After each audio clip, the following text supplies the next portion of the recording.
안녕하세요. 복수의 끝을 본 40대 주부입니다. 저는 집안일을 할 때마다 사연투브를 듣고 있습니다. 사연투브에 나오는 사연을 들을 때마다 저는 매번 온갖 나쁜 놈들은 여기 다 모였구나 하며 개탄을 금치 못했죠. 그런데 얼마 전 제게도 사연투브에 사연을 보낼 만큼 경악스러운 일이 생긴 거지 뭡니까? 열 길 물속은 알아도 한 길 사람 속은 모른다고 하던데 그 사람을 다 안다고 생각했던 제가 지금 생각해도 어처구니가 없네요. 괜찮다가도 가끔 생각나면 열불이 터져 잠도 잘 안 오는데 창피해서 어디 주변 사람들한텐 말도 못하고 말이죠. 그래서 부족한 글솜씨지만 이렇게 사연을 보내고 그 사람에 대한 모든 걸 잊어보려고 합니다. 자, 그럼 지금부터 제 사연을 시작해 보도록 할게요. 제가 30살이 되던 해 어느 날 친정엄마께서 뜬금없이 제게 맞선 볼 생각이 있냐고 물으셨어요. 상대는 본인이 10년 넘게 다니던 피부과 원장님의 아들이고 오늘 병원에 갔다가 아버지 뵈러 온 원장님 아들을 우연히 봤는데 딱 제 스타일이라고 하면서 말이죠. 싫다고 몇 번이나 말했지만 계속해서 보채시는 바람에 저는 억지로 맞선 자리에 나갔습니다. 그런데 정말 안 나갔으면 땅을 치고 후회했을 정도로 저와 남편의 첫 만남은 완벽했습니다. 첫 만남이라 서로 어색하긴 했지만 그 짧은 몇 시간 동안 느낄 수 있었던 남편의 자상함과 배려, 그리고 무엇보다 언변이 뛰어나 저를 단번에 홀려버렸죠.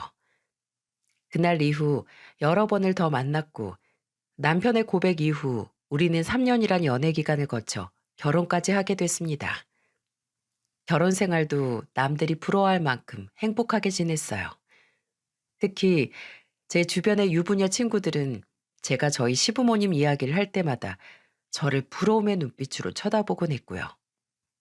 그리고 제가 좋아했던 남편의 성격은 시부모님에게 그대로 물려받은 것이었는데요. 시부모님은 하나부터 열까지 얼마나 세심하신지 이런 말 하면 안 되지만 저희 친정 부모님보다 저를 더 신경 써주셨다 해도 과언이 아니랍니다. 또 제가 결혼할 당시 시부모님이 애지중지 키우시던 남편의 하나뿐인 여동생. 그러니까 시부모님께는 막내딸이 결혼하고 바로 미국으로 이민 가는 바람에 시부모님의 사랑은 제가 독차지한 거나 다름없었죠. 그래서인지 제가 시댁에 놀러라도 가는 날이면 시부모님께서는 귀한 손님은 편히 앉아만 있어라 하시고 허드렛 일은 다 제 남편만 시키셨는데 그런 모습도 시부모님이 제 편이신 것 같아 괜히 기분이 좋았습니다. 시부모님, 그리고 자상한 남편 덕에 결혼 생활 내내 마음이 편했던 저는 결혼한 지 1년 만에 첫째 아들을 낳고 3년 뒤에는 둘째 아들을 낳았어요. 시부의 말씀대로라면 남편 집안은 남자가 귀한 집안인데 제가 아들을 연달아 2명이나 낳았으니 시부께서는 세상을 다 가지신 듯 좋아하셨죠. 그리고 하루라도 손자들을 안 보면 눈앞이 아른거린다고 하셨는데 그런 마음을 참고 참으셔서 일주일에 3번 정도는 우리 집에 오셔서 아이들과 함께 놀아주기도 하셨고요. 시부모님이 집에 자주 오면 부담되지 않냐 하실 텐데 아니요. 저는 오히려 시부모님이 집에 오시는 게 너무 좋았습니다. 제 시부모님은 집에 오실 때마다 저한테 용돈도 주시면서 친정 부모님을 뵙고 오거나 친구들이랑 놀고 오라고 해주셨기 때문이죠.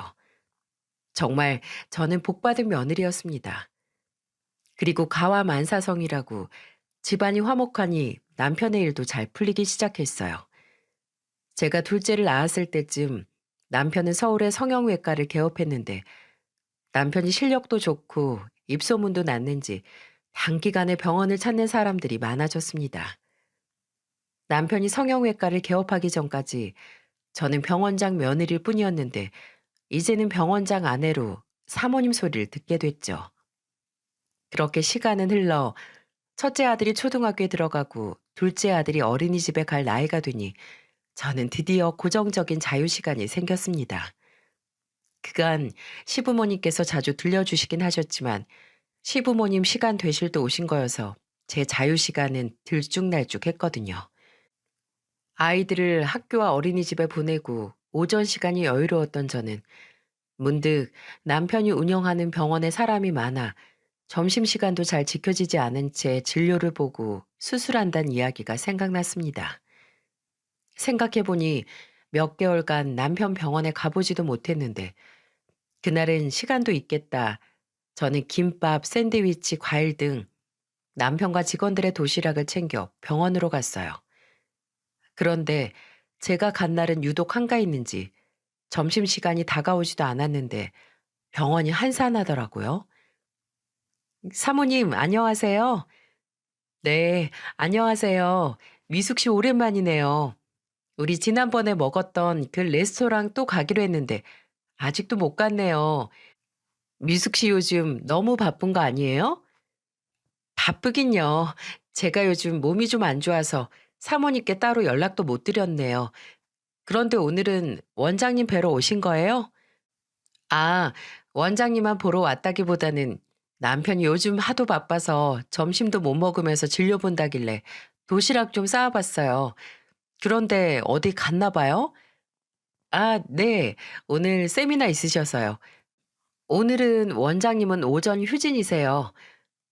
그래요? 나한테는 별말 없었는데. 그럼 같이 도시락 먹어요. 넉넉히 챙겨왔으니까 다른 직원분들도 하나씩 챙기고요. 미숙이는 남편이 병원 개업했을 초창기부터 함께한 직원입니다. 남편이 말하기론 일도 잘하고 항상 밝은 인상이어서 그런지 병원을 찾아주시는 분들에게도 칭찬이 자자하다고 하더군요. 또 미숙이는 저랑 단둘이 밖에서 종종 만나는데 밖에서 볼 때는 언니 동생으로 부르곤 했죠. 그리고 실제로 제 동생이랑도 나이가 비슷해서 그런지 더 챙겨주고 싶은 마음이 들곤 했습니다. 그런데 오늘은 이상하게 미숙이 표정이 전처럼 좋지는 않더라고요. 그렇게 미숙이랑 한참 수다를 떨다 보니 점심시간이 지났고 이제 집에 가려고 하니 남편이 허겁지겁 들어오더군요. 그런데 절 보고는 무슨 귀신 보듯이 화들짝 놀라는 게 아니겠어요? 여보, 어쩐 일이야? 아유, 깜짝이야. 왜 소린 지르고 그래? 당신 밥도 못 먹고 일한다고 하길래 도시락 챙겨왔었지. 그런데 세미나 갔다던데 이렇게 빨리 왔어? 당신 세미나 하면 보통 저녁 늦게나 끝나지 않나? 아, 그건 세미나마다 다르지. 오늘은 오전 일찍 시작해서 일찍 끝났어. 이제 집에 가는 거지? 조심히 들어가. 이제 막 인사했는데 조심히 들어가라며 제 등을 미는 남편이 뭔가 미심쩍긴 했지만 곧 오후 진료 시작하는 시간이라 그런가 하고 그날 전 바로 집으로 돌아왔습니다. 그리고 며칠 뒤 저는 제 남편에게 성형 상담을 받고 싶다던 친구와 함께 다시 병원을 찾았습니다. 그런데 몇 년 동안 같은 자리에서 반갑게 맞아줬던 미숙이가 보이지 않았고 남은 직원들이 허둥대며 미숙이의 빈자리를 채우고 있더군요. 의아했던 저는 제 친구 상담이 끝나자마자 남편에게 물었어요. 여보, 미숙 씨 그만뒀어? 어, 몸이 안 좋다면서 그만둔다고 하더라고. 사람 그렇게 안 봤는데. 아니, 그만둘 거였으면 미리 말을 해줘야지. 갑자기 다음 날부터 못 나온다고 해서 급하게 사랑 구하느라 얼마나 고생하고 있다고. 어머, 많이 아프대? 미숙 씨가 그럴 정도였으면 심하게 아픈 걸 텐데 어디가 아픈지 물어봤어? 아, 몰라. 처음부터 같이 했던 직원이라 내가 이 사정 저 사정 많이 봐줬는데 어떻게 마무리를 이렇게 하고 나가는지. 이래서 직원들한테 잘해줄 필요가 없다니까. 여보, 무슨 말을 그렇게 해. 이 병원 처음에 홍보도 안 되고 그랬을 때 미숙 씨가 얼마나 열심히 했는지 누구보다 잘 아는 사람이. 그리고 당신 안 그러다가 요즘 말을 왜 그렇게 정없이 해? 친구랑 같이 듣기 민망할 정도네. 아니, 당신은 미숙 씨가 어떤 사람인지도 모르면서 왜 무작정 그 사람 편을 드는 건데? 뭐라고? 그래, 어디 말해 봐봐. 미숙이가 어떤 사람인데? 아, 됐어. 어떻긴 뭘 어때? 직장을 그렇게 하루아침에 그만둔다고 하는 사람이면 말 다 한 거지. 요즘 일자리 구하는 게 하늘의 별 따기인데 복에 겨운 거지 뭐. 친구분 상담은 다 끝났으니까 잘 생각해 보시고 제 아내 통해 다시 연락 주세요. 제가 만족스럽게 잘해드릴게요. 그럼 조심히 가세요. 제게 늘 미숙이만큼 일 잘하는 직원이 두 명만 있어도 병원 하나를 더 세울 수 있다며 칭찬을 아끼지 않던 사람이었는데 남편의 갑자기 확 변해버린 태도에 전 이해하지 않을 수 없었습니다. 그리고 남편 말대로 인수인계할 사람도 뽑아놓지 않고 돌연 관둔다고 나가버린 미숙의 행동도 이해가 되지 않았죠. 그래서 전 집으로 돌아가 미숙이에게 전화를 걸었어요. 그런데 진짜 무슨 일이라도 있는 건지 미숙이는 제가 수없이 남긴 부재 중에도 전화 한 통 걸려오지 않았습니다. 그리고 심지어 나중에는 제 번호가 차단되기라도 했는지 통화 연결음이 한두 번 울리고는 바로 상대가 전화를 받을 수 없다며 끊겨버렸죠. 옛말에 든자린 몰라도 난자린 티가 난다고 미숙이가 갑자기 그만두니 덩달아 남편도 많이 바빠졌어요. 남편은 야근하고 집에 들어올 때마다 미숙이의 욕을 어찌나 하던지요. 처음에는 남편 말을 듣다 보니 저도 감정이입이 됐습니다. 그래서 저랑 개인적인 친분도 두터웠고 둘만의 추억들도 있었는데 제게 아무 말도 없이 관둔 미숙이가 미웠죠. 그런데 왜 좋은 얘기도 여러 번 하면 듣기 거북한데 남편이 저렇게 시도 때도 없이 얘기하니 이제는 미숙이를 떠올리기도 싫어지더군요. 그렇게 남편의 미숙이 욕은 미숙이가 그만두고 한 달쯤 지나서야 멈췄습니다. 그리고 며칠 뒤 저는 남편 병원 근처에서 브런치 모임이 있어 나갔다가 생각보다 빨리 끝나는 바람에 남편 병원 직원들에게 줄 간식을 사서 병원으로 갔죠. 그때가 오후 진료 시작 15분 전이었는데 다들 밥 먹느라 아직 안 들어왔는지 병원이 조용하더군요. 저는 기다리면 오겠지 뭐 하는 생각으로 대기실에 앉아 있었는데 병원 끝쪽 탕비실에서 남편이 껄껄거리면서 웃는 소리가 들리더군요. 남편은 혼자 밥 먹는 걸 좋아해서 직원들이 밥 먹으러 나가면 간혹 탕비실에서 혼자 밥을 먹곤 했는데 저는 그날도 그런 줄 알았습니다. 하지만 탕비실 근처로 가보니 웬 낯선 여자의 웃는 목소리도 들리는 게 아니겠어요? 저는 순간 이게 뭔가 싶어서 탕비실 문을 확 열어젖혔죠. 나, 당신이 여기 웬일이야? 당신 요즘 말투가 영 이상하네. 지난번에는 나한테 어쩐 일이라고 그러질 않나. 오늘은 웬일이냐 그러고. 내가 뭐 못 올 때 오는 사람도 아닌데 말이야. 당신이야말로 여기서 뭐 하는데? 이 여자분은 누구고? 아, 우선 인사해. 여기 순영 씨. 새로운 직원분이야. 새로 왔다고? 사모님 안녕하세요. 김순영이라고 합니다. 네, 반가워요. 그런데 난 사람을 새로 뽑았다는 얘기를 못 들어서 제가 오해할 뻔했네요. 이 사람도 참, 내가 뭐 직원 뽑고 안 뽑고를 당신한테 일일이 얘기해야 돼? 뭐? 아니, 뭘 그렇게까지 말을 하고 그래? 그것도 새로 왔다는 직원 앞에서? 아, 됐어. 순영 씨, 제가 말한 대로만 해주면 아무 문제 없어요. 그리고 그만둘 거면 적어도 2주 전에는 미리 말해주고요. 알겠죠? 순영 씨 전 사수가 갑자기 그만두는 바람에 우리가 아주 힘들었다고. 네, 알겠습니다. 그럼 이만 나가봐요. 저는 이상하게 지난번부터 남편의 말투가 영 거슬리더군요. 제가 처음 남편한테 반했던 건 자상한 말투였는데 시간이 지나면 지날수록 자상의 자자도 없어지는 남편이 점점 꼴보기 싫어졌어요. 그리고 전에는 병원장 사모면 직원들한테도 잘 보여야 한다면서 무슨 기념일이나 행사 때마다 간식 바리바리 싸들고 오게 하더니 이제는 툭 하면 어쩐 일이냐는데 정말 정이 떨어지더군요. 그래서 전 그날 이후 남편 병원에 발길을 끊어버렸죠. 그리고 한 10개월쯤 흘렀을까? 집에서 TV를 보는데 미숙이한테 전화가 왔습니다. 갑자기 병원을 그만두고 저와의 연락도 끊어버린 미숙이가 믿긴 했지만 그간 오래된 정이 있어서 저는 미숙이의 번호를 지우지 못하고 있었거든요. 그리고 저는 결국 전화를 받았죠. 미숙아, 어떻게 된 거야? 왜 그동안 연락이 안 된 거냐고. 남편 말로는 아프다고 했다는데 어디가 아픈 건데? 많이 아파? 언니, 나도 말 좀 하자. 그동안 연락 못해서 미안해. 사정이 좀 있었어. 그런데 내가 아프다고 했다고? 사정? 무슨 사정? 뭐 안 좋은 사정인 거야? 아, 남편이 네가 몸이 안 좋아져서 갑자기 그만뒀다고 하더라. 내가 그 말 듣고 얼마나 놀랐나 몰라. 몸이 어디가 어떻게 안 좋으면 나한테 아무 말도 없이 그렇게 하루아침에 그만두나 싶어서. 지금은 괜찮아진 거야? 괜찮아졌지. 아, 언니. 그런데 오랜만에 전화해서 이런 말 하기 그런데 나 돈 좀 빌려줄 수 있어? 한 20만 원만? 돈?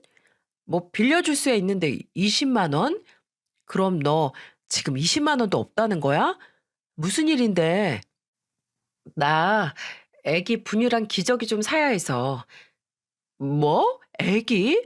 누구 애기? 네 애기? 너 애기 낳았어? 어, 이제 한 100일 정도 됐어. 세상에, 축하해, 얘. 남편은 누구야? 그럼 너 결혼하느라 그만둔 거구나? 결혼식에 나 왜 안 불렀어?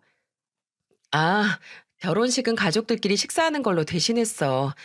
부르지 못해서 미안해. 그런데 남편이 누군지는 말하기 좀 그래. 애기 낳기 한참 전에 헤어졌거든. 그리고 그 사람 사기꾼이었어. 내가 당한 거지 뭐. 뭐? 사기꾼? 세상에. 그래, 더 말하지도 마. 그런 나쁜 놈 얘기 꺼내봤자 뭐해. 화만 더 나지. 계좌번호 불러줘. 그리고 애 키우는데 돈이 얼마나 드는데 고작 20만 원이야. 나도 돈은 남편이 관리해서 큰 돈은 없지만 우선 비상금으로 300만 원 정도 있으니까 그거라도 보내줄게. 고마워. 고마워, 언니. 오랜만에 연락하는 거라 정말 많이 망설였는데 고마워. 나한테 잘 연락했어, 얘. 힘내고 무슨 일 있으면 또 연락하고. 알겠지?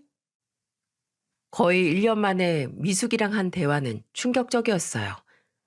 남편 병원을 그만두기 전까지만 해도 남자친구가 있다는 이야기는 들어본 적이 없는 것 같은데 언제 결혼하고 또 아이까지 낳았는지 그간 미숙이한테 무슨 일이 있었는지 도통 감이 잡히질 않더라고요.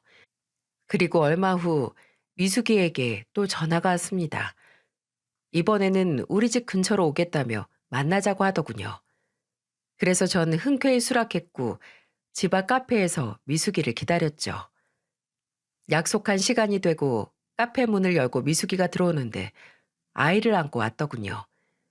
미숙이를 보자마자 전 달려가서 와라 끌어안고 아이를 보는데 세상에 아이가 어찌나 예쁘던지요. 우리 아이들 어렸을 때가 생각나 자리에 앉으면서부터는 제가 내내 안고 있었죠. 그런데 미숙이를 오랜만에 봐서 신난 저와 달리 미숙이는 시종일관 침착함을 유지하더군요. 오랜만에 본 미숙이는 아이를 낳았음에도 이전보다 더 야위어 있었고 항상 밝았던 친구였는데 얼굴에 그늘이 가득했어요. 그렇게 미숙이랑 이런저런 얘기를 하고 있었는데 미숙이가 갑자기 뭔가 결심이라도 한 듯 목소리를 깔고 저를 불렀습니다. 그리고 그 뒤로 한 말은 맨정신에 듣기 힘든 말이었죠. 언니, 아니 사모님. 사모님? 아이 갑자기 무슨 사모님이야. 밖에서는 언니라고 부르라. 죄송합니다. 제가 죽을 죄를 지었어요. 사모님한테 이러면 안 되는데 제가 미쳤었나 봐요. 용서해 달라고도 말하지 않을게요. 사모님이 어떻게 하시든 저 그냥 그 벌 다 받을게요. 그런데 정말 아무렇지 않게 사모님 옆에 있는 그 사람을 가만둘 수가 없어요. 이게 무슨 말일까요? 미숙이에게 저 말을 들은 후로 저는 한참 동안 아무 말도 하지 못했습니다. 1년 만에 나타나서 갑자기 죽을 죄를 지었다며 무슨 벌이든 받겠다는데 이게 대체 무슨 상황이지? 하고 고개를 떨구는데 갑자기 저한테 안겨있던 미숙이 아이가 보이는 게 아니겠어요? 여자의 촉은 무섭다던데 너 혹시? 속으로 아니길 빌며 저는 미숙이와 제 품에 안겨있는 이 아이를 번갈아 가면서 봤습니다. 설마요. 설마 그럴 리가 있겠어? 하고 마음을 다잡는데 미숙이 입에서 나온 말은 제 설마를 처참히 밟아버리더군요. 맞아요. 그애 병원장님 애예요. 죄송해요, 사모님. 뭐? 뭐가 맞아? 내가 안고 있는 이 애가 내 남편 애라고? 엄마는?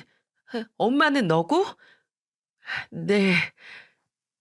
나지막이 네라고 대답한 미숙이를 보고 있자니 저는 갑자기 괘씸함과 분노가 밀려오더군요. 그리고 아이를 잡고 있던 한 손을 풀어 미숙이의 뺨을 내리쳤습니다. 그런데 미숙이는 제게 맞을 걸 각오라도 했다는 듯 아무 미동 없이 바닥만 보고 있었죠. 그 모습에 분한 저는 뺨을 한 대 더 내리쳤고 이번에는 미숙이가 눈물을 흘리기 시작했어요. 사모님, 죄송해요. 그런데 이렇게 다 말하고 차라리 몇 대 맞는 게 더 낫네요.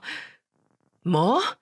지금 내 기분을 이렇게 그지같이 만들어 놓고 너는 고작 몇 대 맞은 거로 죄책감 덜었다 이거야? 너 내가 이걸로 끝낼 것 같아? 내가 널 얼마나 믿었는데 네가 나한테 이럴 수가 있어.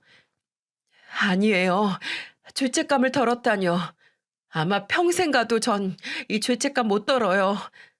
너, 그런데 나한테 이걸 인제 와서 말한 이유가 뭐야? 평생 숨길 수도 있었을 텐데 뭐 때문에 말하는 거냐고.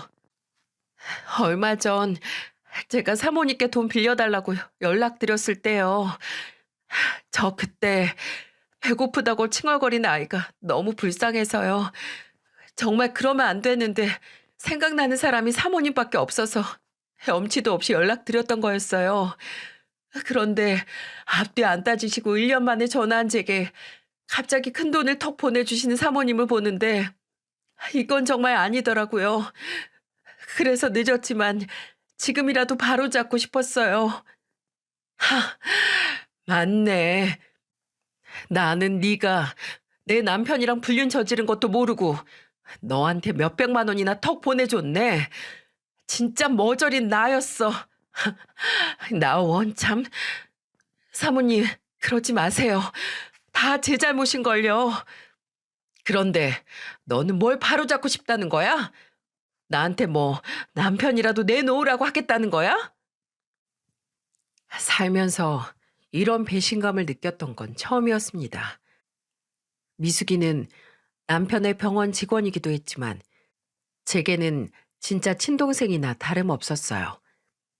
그래서 1년 만에 돈 빌려달라고 온 연락에도 기꺼이 보내줬는데 이런 제 진심도 모르고 제 뒤에서 남편이랑 불륜이나 저지르고 있었을 생각을 하니 피가 거꾸로 솟는 기분이었죠.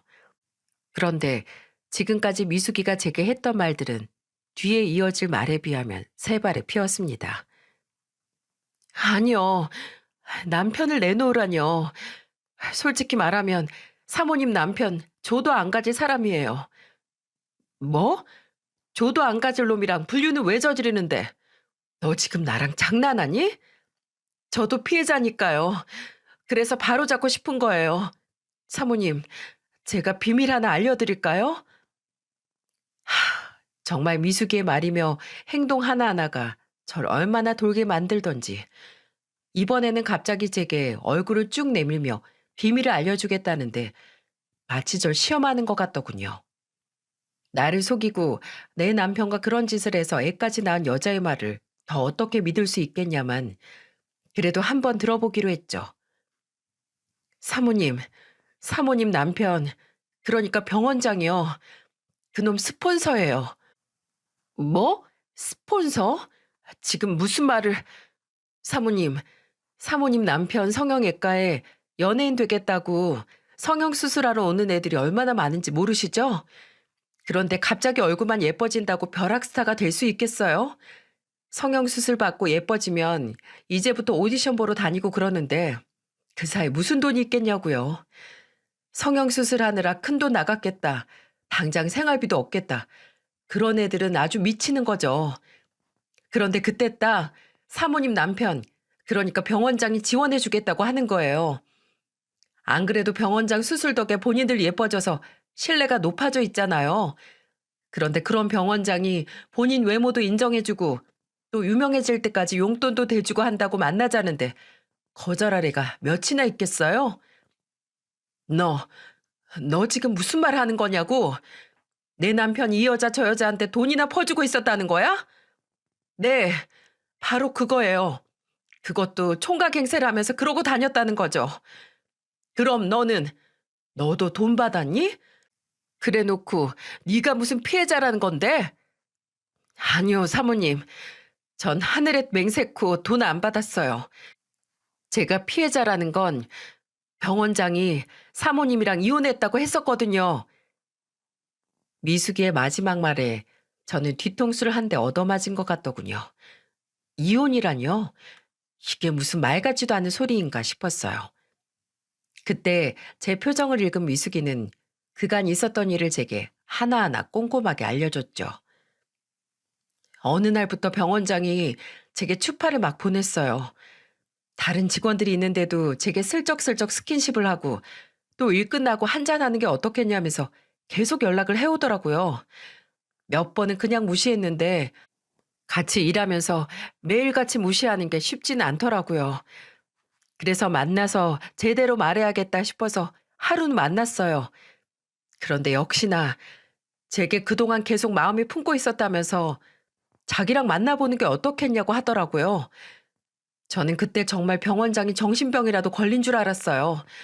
사모님이 뻔히 있는데 이게 무슨 개소린가 싶었죠.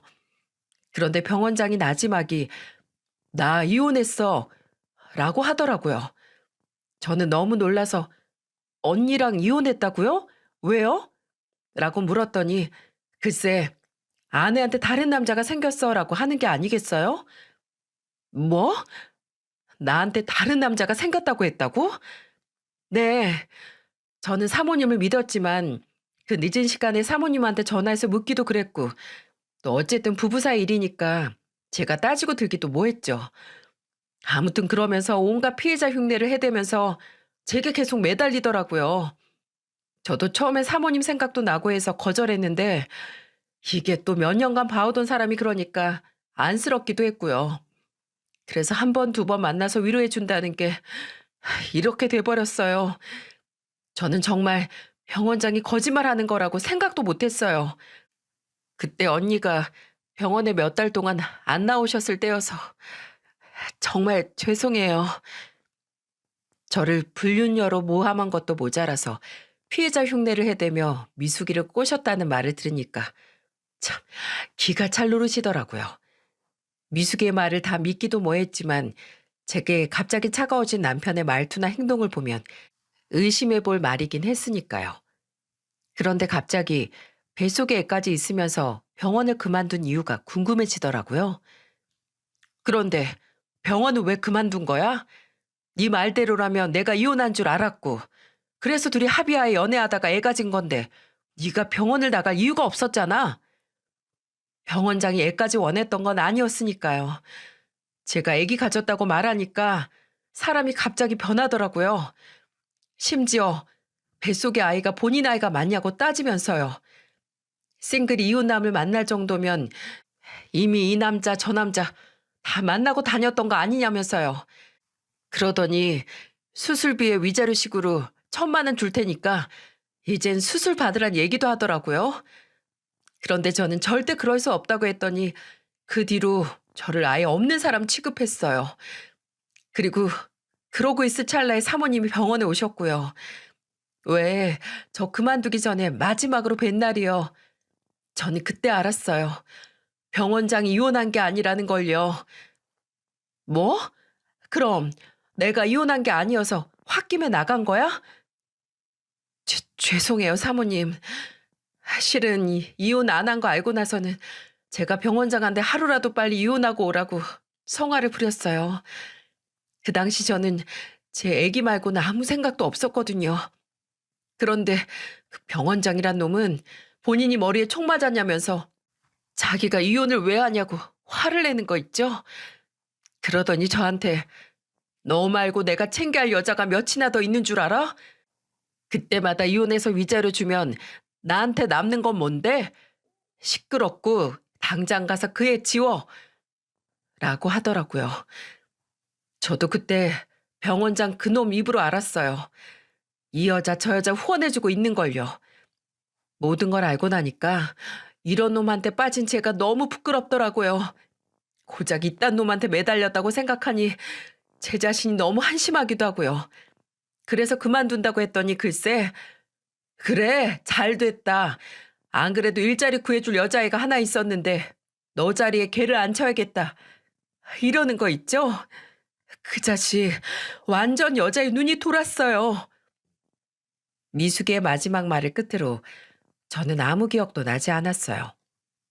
짧은 시간에 여러 충격을 받아서 기억을 못한 건지 아니면 기억하기가 싫었던 건지 정말 머릿속이 하얘지더군요.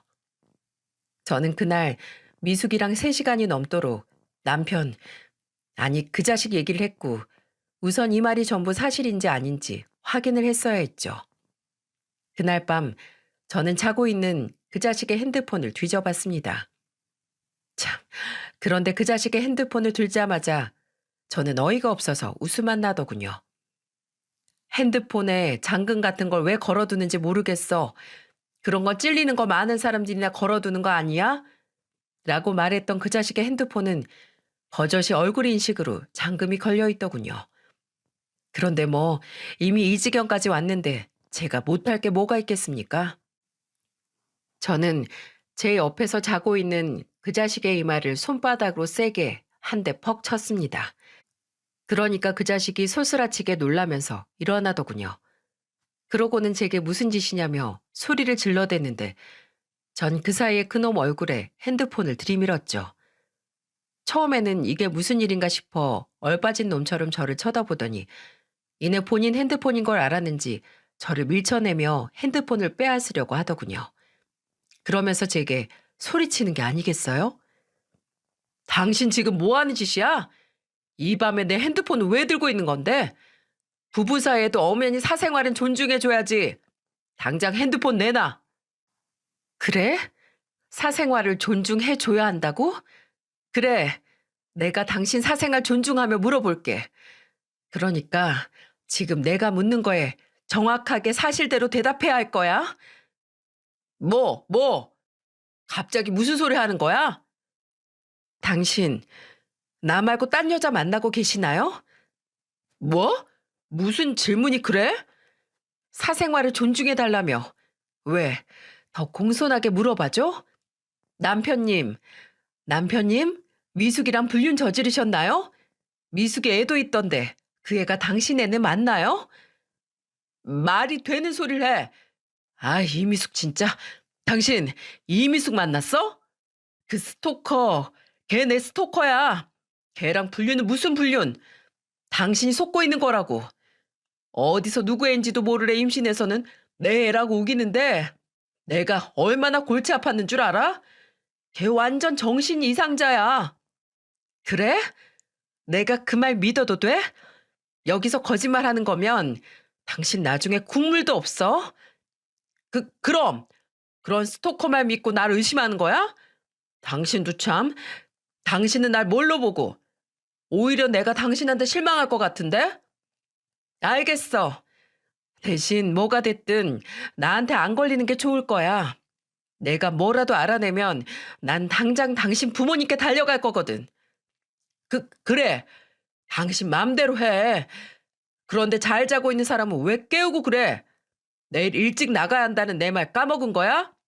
나 다시 잔다. 뻔뻔하게 나오는 남편 놈을 보고 있자니 어찌나 약이 오르던지. 그런데 참 저도 저라고 남편 놈이 저렇게 우겨대니 남편 말을 믿어보고 싶긴 하더라고요. 솔직히 말하면 제게도 아이가 2명이나 있으니 그 당시에 이혼이 부담되긴 했거든요. 차라리 남편 놈이 끝까지 아니라고 우겨줬으면 싶기도 했던 것 같네요. 남편 말대로 미숙이가 진짜 스토커였으면 좋겠다 싶기도 했고요. 아마 이래서 남편의 불륜을 알고도 모른 척 넘어가주는 여자들이 생기는 거구나 싶었습니다. 그렇지만 반대로 생각해보니 이 모든 게 사실이라면 이런 몹쓸 놈, 품 안에서 제 자식들을 키울 수 없는 노릇 아니겠어요? 이런 여자의 미친 정신 나간 놈이라면 하루빨리 제 애들한테서 떼어놓는 게 엄마가 할 몫이니까 말이죠. 다음 날 저는 친자 확인 검사를 예약했어요. 그리고 예약날 저는 남편의 칫솔을 챙겨 친자 확인해주는 기관으로 갔고요. 그리고 사전에 미숙이도 그곳으로 아이를 데리고 오라고 했습니다.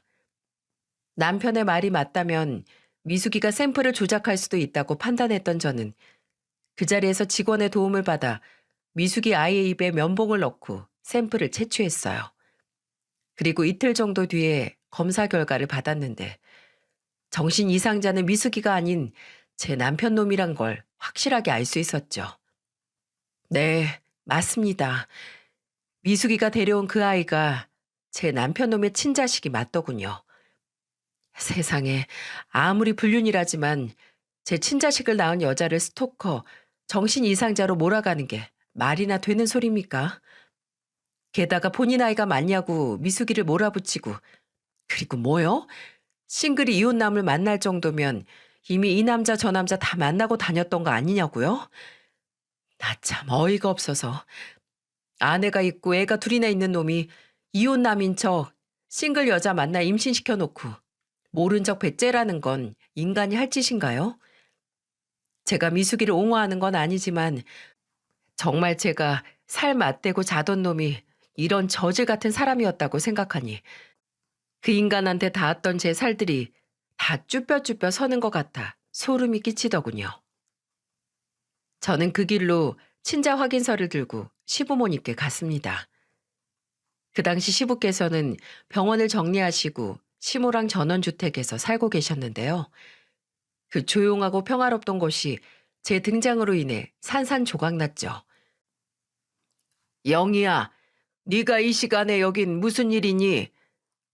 아버님, 아버님께 보여드릴 게 있어서 왔어요. 저는 가방에서 친자 확인 결과 보고서를 꺼내 시부모님께 보여드리며 이렇게 말했습니다. 한쪽은 아버님 아들이고 한쪽은 아버님 아들의 자식이에요. 눈이 평소보다 더 커진 시부모님은 종이를 뚫어져라 보는데 사람은 보고 싶은 것만 본다더니 친자 확인서에 있는 성별에 눈이 꽂히셨더라고요. 평소 제게 손녀딸은 언제 볼 수 있는 거냐며 노래를 부르셨는데 하필 미숙이가 낳은 애가 딸이었거든요.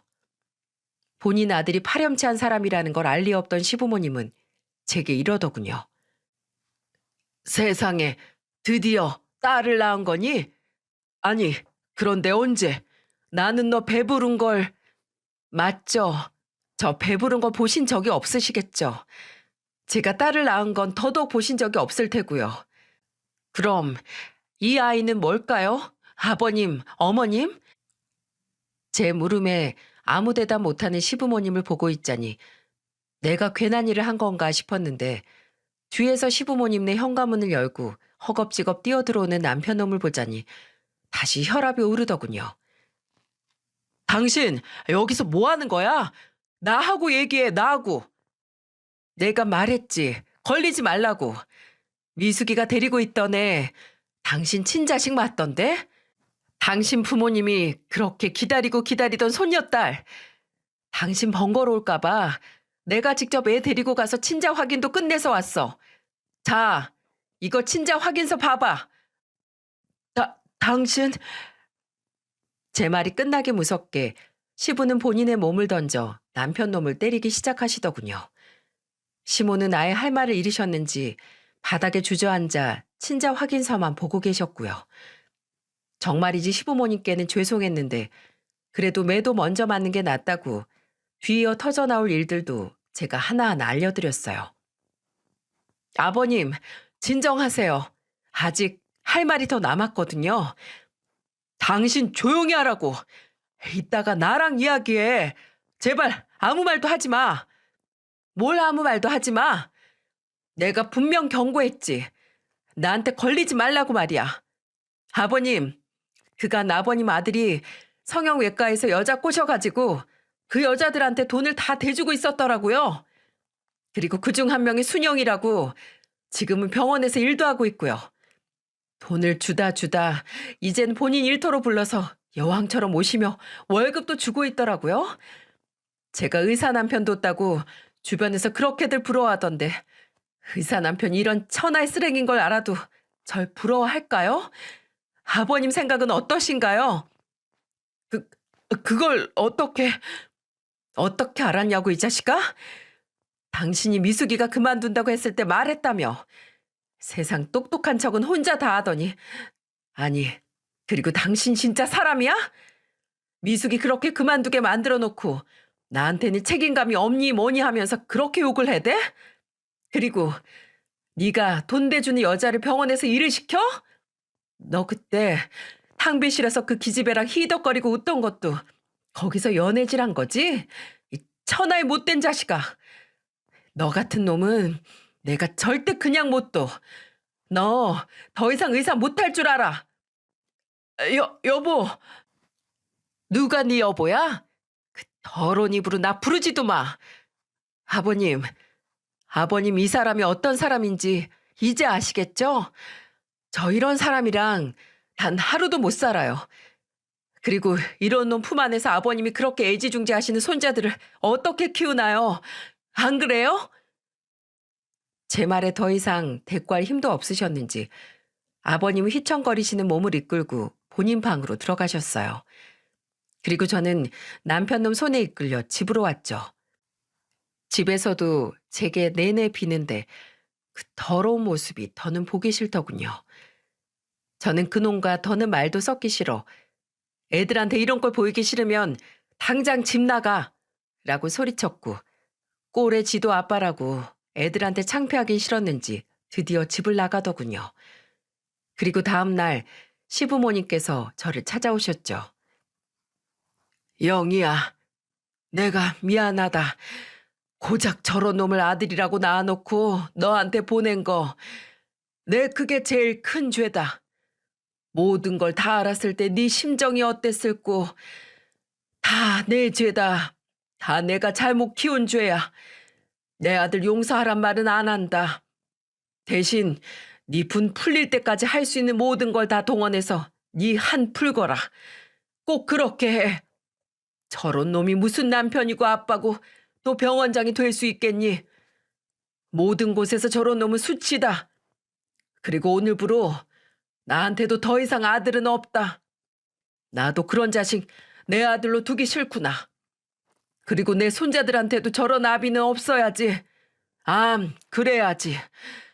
그러니 네가 혹여라도 저 자식 새치여에 놀아나지 않았으면 좋겠구나. 그 말 하려고 왔다. 아버님, 감사해요. 전 혹시라도 아버님이 그 사람 편 드실까봐, 그럴까봐 정말 걱정 많이 했어요. 그렇게 되면 제가 아버님마저 미워해야 하는 상황이 생기니까요. 정말 제발 그러지 않기만을 바랬는데 정말 감사해요, 아버님.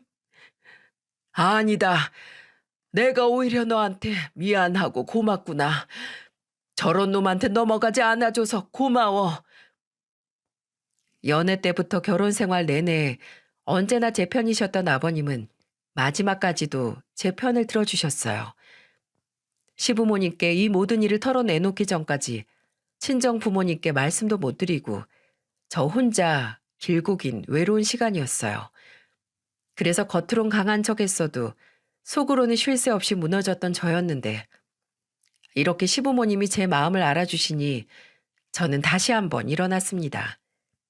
그리고 우리 모두를 이런 구렁텅이에 빠뜨린 그 자식을 더더욱 용서할 수 없었죠. 그리고 용서할 수 없는 사람이 하나 더 있었는데 바로 미숙이었습니다. 알고 시작했든 모르고 시작했든 알았으면 현명하게 대처를 했어야 하는 거 아닌가요? 나중에 저와 이혼하지 않았다는 걸 알고도 본인의 아이를 위해 되려 이혼하라고 성화를 부렸다뇨. 저에게 모든 사실을 알려주긴 했어도 미숙이 죄가 모두 용서되는 건 아니었으니까요. 미숙이의 상황이 딱하긴 했지만 그렇다고 그냥 모든 걸 덮을 수는 없었죠. 그래서 저는 미숙이에게 한 가지 제안을 했습니다. 제가 그놈이랑 이혼하고 현 상황에서 받을 수 있는 최대한의 위자료를 받아내면 그때 모든 걸 폭로해서 남편 병원을 망하게 해달라고요. 지금 화가 난다고 해서 망하게 만들면 제가 위자료로 받을 게 없어지는 거 아니겠어요? 위자료는 제 몫이니 당연히 받아야 하는 거고 그 자식은 그 병원을 이용해 여러 여자들을 데리고 놀고 상처 줬으니 그 병원 또한 없어져야 맞는 거죠. 저는 시부모님이 구해주신 변호사를 통해 이혼 소송을 진행했습니다. 그리고 동시에 상간자 소송도 진행했죠. 그랬더니 이제야 눈치가 좀 생겼는지 남편 놈이 제게 와서는 본인의 잘못을 줄줄 읊으며 사정사정 하더라고요. 그런데 고작 이런 걸로 취소할 이혼이었으면 시작도 하지 않았겠죠? 저는 공개할 수는 없지만 변호사를 통해 받아낼 수 있는 최대 위자료를 받아냈어요. 그 후 잠잠하던 미숙이는 그놈의 병원으로 찾아가 본인 스스로가 상간녀인 걸 밝히는 대자보를 들고 병원 입구에서 몇 날을 서 있었습니다. 그리고 집으로 돌아가면 인터넷으로 그놈의 만행을 적어 올렸죠. 인터넷의 힘은 무섭다고 미숙이가 적은 글은 순식간에 지역 카페로 퍼져나가면서 얼마 안 가 남편 놈의 병원은 결국 문을 닫았습니다. 그놈은 그렇게 아내 잃고 자식 잃고 직장까지 다 잃었죠. 그리고 어디 그뿐이게요? 이제 본인한테 아들은 없다고 말씀하셨던 시부모님은 실제로도 그놈을 받아주지 않으셨으니 그 자식은 본인의 죄로 인해 부모까지 잃게 됐습니다. 아, 물론 시부모님께 제 아이들을 보는 건 허락해드렸어요. 그놈은 밉지만 그놈과 이혼 소송을 진행하는 동안 시부모님께서는 항상 제 편에서 모든 일을 알아봐주고 진행해 주셨거든요. 그리고 무엇보다 시부모님께서 제 아이들을 사랑하는 마음은 진심인 게 보이고도 넘치셔서 모른 척 할 수 없겠더라고요. 그리고 저는 더 이상 그놈에 대해 생각하지 않기로 했습니다. 잊어버리는 것보다 더한 복수는 없다라는 말이 있는데 저는 이 명언에 100% 공감하거든요. 복수 중에 최고 복수는 제가 잘 먹고 잘 사는 거라잖아요. 저는 제가 계획했던 모든 것들을 끝낸 지금부터는 제 머릿속에서 그 자식을 아예 잊기로 마음먹었어요. 그리고 이 사연을 끝으로 저는 그 지옥 같은 일들을 다시는 떠올리지 않을 거고요. 솔직히 사연투브에 이렇게 사연을 올리게 된 이유 중 하나도 제가 겪었던 일들을 한 번에 정리한 뒤 그걸 모조리 잊어버리기 위함이었거든요. 마지막 총정리라고나 할까요? 앞으로 저 혼자서 사내 아이 둘을 키워야 하는 막대한 임무는 있지만 저희 친정 부모님과 시부모님이 계신다면 저는 충분히 잘 할 수 있을 것 같은데 여러분 생각도 그러시죠? 이렇게 길었던 제 사연을 끝까지 들어주셔서 감사하고요. 마지막으로 제게 희망과 용기 되는 응원을 해주신다면 제가 힘들 때마다 와서 힘을 얻어갈 수 있을 것 같은데 짧게나마 응원글 한마디 꼭 부탁드리겠습니다. 진심으로 여러분께 감사합니다.